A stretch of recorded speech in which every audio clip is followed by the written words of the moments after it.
Hi guys, Jack here with Effectus Athletics, and today we're going to be talking about functional movements.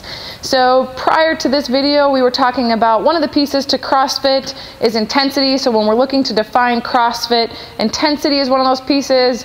We haven't touched on constantly varied yet. That's another piece. And then this thing called functional movement. So today I just want to spend a little time talking about functional movement so that you guys understand what functional movement is and why it's so important in our training. And then also talking about some dysfunctions that have developed over time. So first off, the definition of functional movements. There's actually, Google it and you'll see that like 14 million results come up. So there's lots of different ways to define functional movements. Here's one that I liked. Functional movements are based on real-world situational biomechanics. They usually involve multiplanar, multi-joint movements, which place demand on the body's core musculature and innervation. So what the heck does that mean?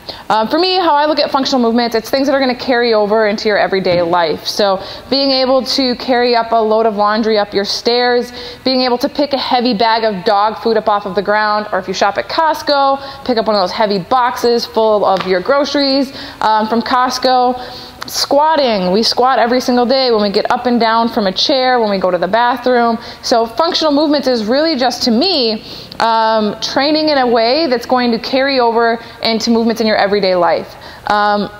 We very seldomly, sometimes we do isolation movements. We don't use machines for a reason. At what point are you going to be sitting down in a chair doing a leg extension? I just can't see you walking through life or doing anything in which you're going to be doing a leg extension. And so a big part of the perspective that we take is let's teach you how to move well. So that's why we have coaches here. So you come in, you do functional movements. Not only can we recognize when something is dysfunctional, but then we can help by implementing corrective exercises to fix that dysfunction. So for me, obviously, a lot of you know that I'm going back to school for PT because I love movement, but more, one of the things I guess I'm more passionate about is understanding movement dysfunction, why it happens, and then I'm fascinated with how we get to that point, and then also how do we fix it once we're there. So the beauty, I think, of CrossFit and the opportunity that it's given me is to watch people move all day, every day, and to see different dysfunctions and different types of athletes.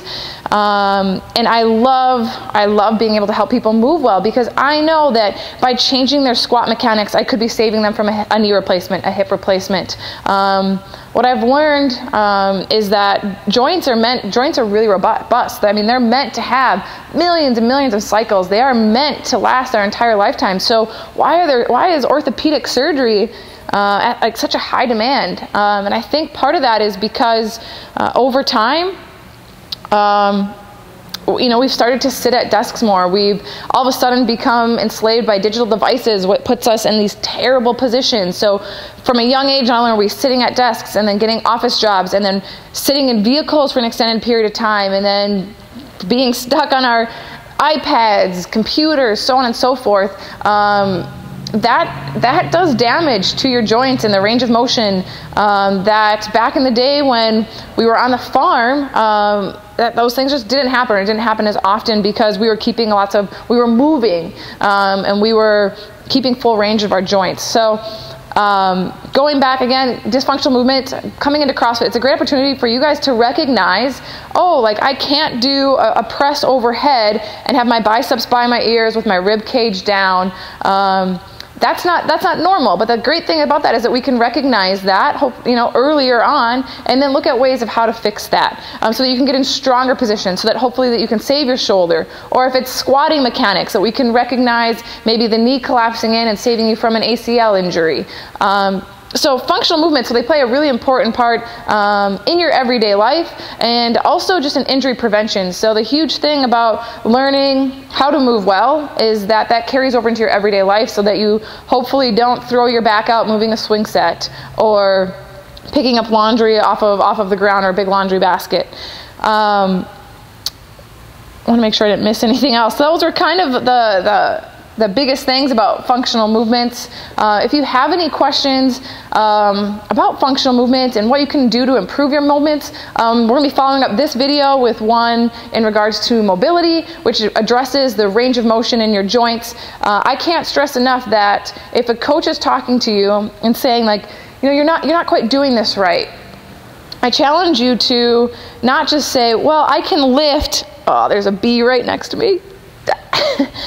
I can lift more in this position. Well, I get that, because over an extended period of time, you have taught your body to compensate for whatever dysfunction it has. And yeah, it is going to be stronger in that position because you've ingrained it over and over and over again. So I get that sometimes when a coach is coaching, you're like, well, this feels better if I do it this way, or I'm stronger in this position if I do it this way. Well, that might be the case, because the body is this amazing thing and it will find a way to get a task done.